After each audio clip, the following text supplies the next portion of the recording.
National Alliance for Drug Endangered Children. Rescue, defend, shelter, support. Why change?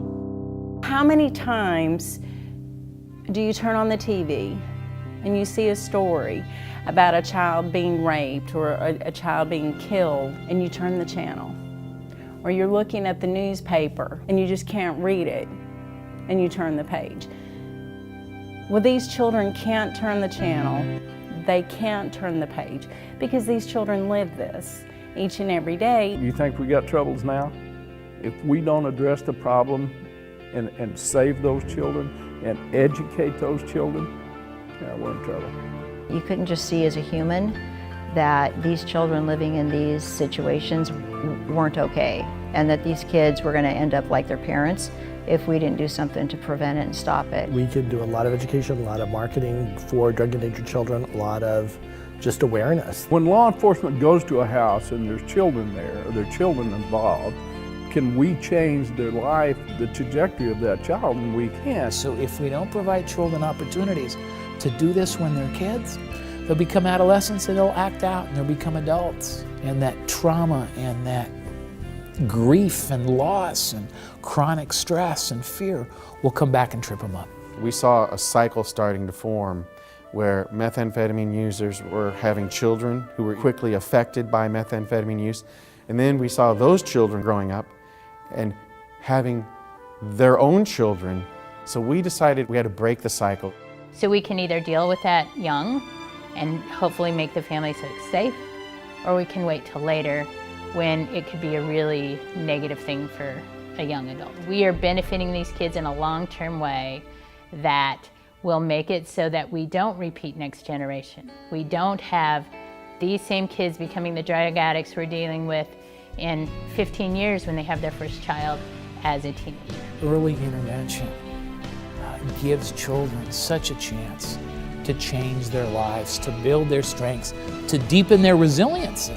We have to look at that child and decide, what is that child's life worth? And if we don't take the initiative to protect these children, who's going to do it? The DEC approach. If I could describe the DEC efforts in one word, I don't think I could pick one word. If I had to describe it in one word, for me personally, I'd say rewarding. The children benefit from better services, better care, better awareness, and educated individuals handling their situation. Invigorating and refreshing, and it's brought a positive spin to how we do things. DEC has been really instrumental as far as getting people to start talking and coming together with a catalyst of our safe and happy children. The joy to see in a child's eye when they're reunified with a parent who's been able to avail themselves of a multitude of services, and now the child can go home. Well, I think the DEC approach has changed a lot of the working relationships. It's by taking a multidisciplinary approach, we're not just looking at the problem, we're looking at the bigger picture. For the professional, it makes your work easier, more efficient.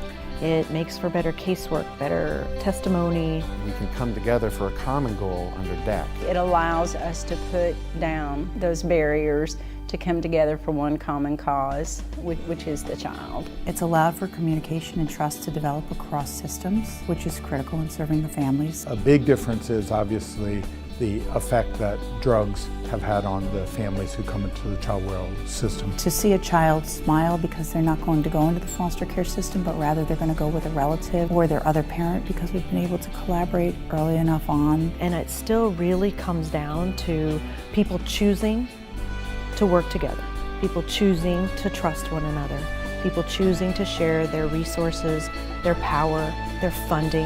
And it's when we work in unison that that little hand gets grabbed, not by one hand, but by multiple hands. And that child is lifted up and hugged and surrounded by people who truly believe only in the best interests of that little boy and that little girl.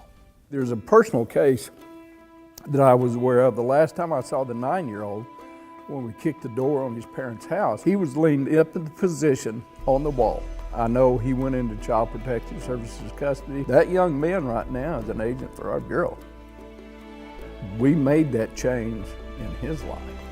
So we can do the same for other children, but we've got to think outside that box. We've been raised as law enforcement but think inside up. I think we need to consider the multitude of disciplines, how we can work collaboratively together. The first and foremost thing that we do is we get the child out of the situation they're in and into a safe environment, because we know it's safe because we've done our homework. That's the difference that DEC has made in my county. Early intervention is key.